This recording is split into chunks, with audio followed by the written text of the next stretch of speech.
وقتی که منو بردن دادگاه، جلسه دادگاهیم کلاً فکر کنم 5-6 دقیقه طول کشید. یه نماینده اطلاعات اونجا بود و قاضی و منشیش.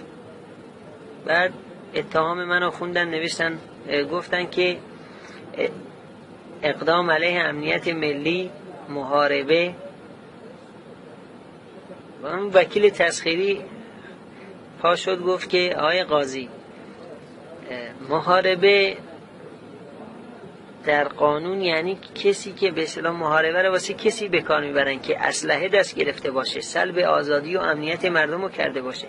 این موکل من حتی چاقوی میوه خوری هم دست نگرفته. یعنی چی؟ لبه خواه سرم بوختن، لبه خواه و خاطر خواه سرم پیبن و سرم و درد میخواد. مادر شهرام احمدی، زندانی اهل سنت، محکوم به اعدام. سرم پیبنو خواه کمک تن که سرم پیبنو، سرم پیبنو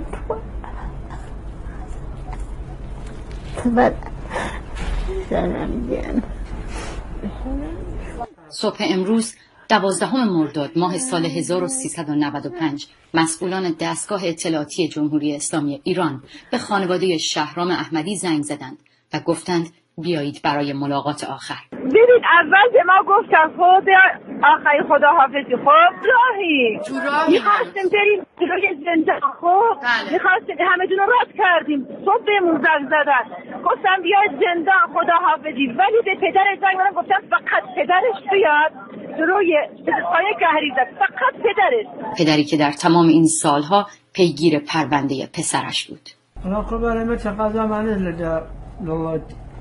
دادگاهی عادلانه بکا چندانه وکرش من گرتی هر وتیانه والله خوارا بدانی نیه ما گناهی نیه مثلا اعدامش بکن ولی تقاضا منه لدولة دادگاهی عادلانه بکا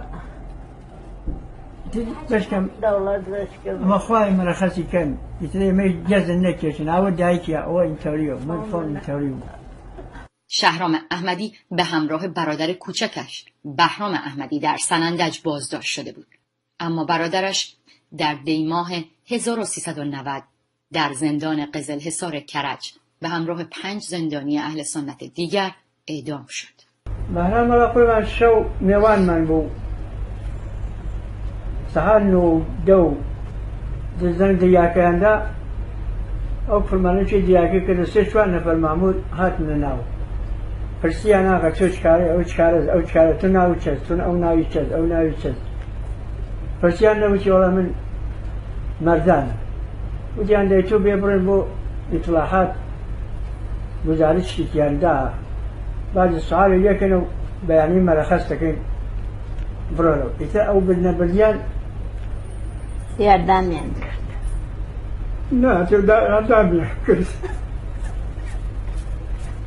شهرام در نامه‌ای نوشته است در دادگاهی 5 دقیقه‌ای بدون آنکه به او و وکیلش اجازه دفاع داده شود، قاضی مقایسه او را به اتهام محاربه محکوم به اعدام کرد. از سنندج تا تهران خانواده شهرام احمدی سال هاست که این جاده و این مسیر را طی می‌کنند تا بتوانند با او در زندان رجایی شهر کرج ملاقات کنند. اما در یکی از این سفرها در یک روز تابستان گرم خانواده شهرام احمدی در راه بازگشت از ملاقات در یک حادثه رانندگی به شدت آسیب جسمی می‌بینند. مادر و خواهر او که ضربه مغزی شده است. هر وقتم نو خمو بیدم و عملیات اسم لامنیه دستمنیه تاومنیه پامنیه. دیوان عالی کشور در تاریخ 15 مرداد 1394 حکم اعدام شهرام احمدی را نقض و به شعبه 28 دادگاه انقلاب بازگرداند. اما در همین سال قاضی محمد مقایسه بار دیگر برای شهرام حکم اعدام صادر کرد. چند روز پیش قاضی اجرای احکام زندان رجایی شهر کرج به بند زندانیان سنی مذهب می رود و به آنها می گوید بهتر از خودشان را برای اعدام آماده کنند. نهادهای امنیتی و قضایی شهرام احمدی را متهم به ارتباط با گروه‌های مسلح تندرو می‌کنند، اما شهرام احمدی بارها نامه نوشته و اعلام کرده که این اتهامات صحت ندارد و خواستار این شد تا به او امکان دسترسی به یک وکیل مستقل و آزاد را بدهند تا از خودش دفاع کند. او جرم خود را تبلیغ مذهب اعلام کرده است. او بهرام یعنی عدم کرده شهرم تیبنو در رخوه او هوشی پیمون سلام و 20 نفر دیگه هستن. الان زنگ زدم به ما میگن بیان جلوی پزشکخانه کهریزه. یعنی تو زندان نموندن اما تو شهرم تو پزشکخانه‌ای هستن. خواهرم داره جخ میکنه پیگیری کنیم ببینم اصلا اعدام شده یا نه. یکی یعنی عدم کرد بهرام یعنی عدم کرد وچکا کمو او هوشی پیمون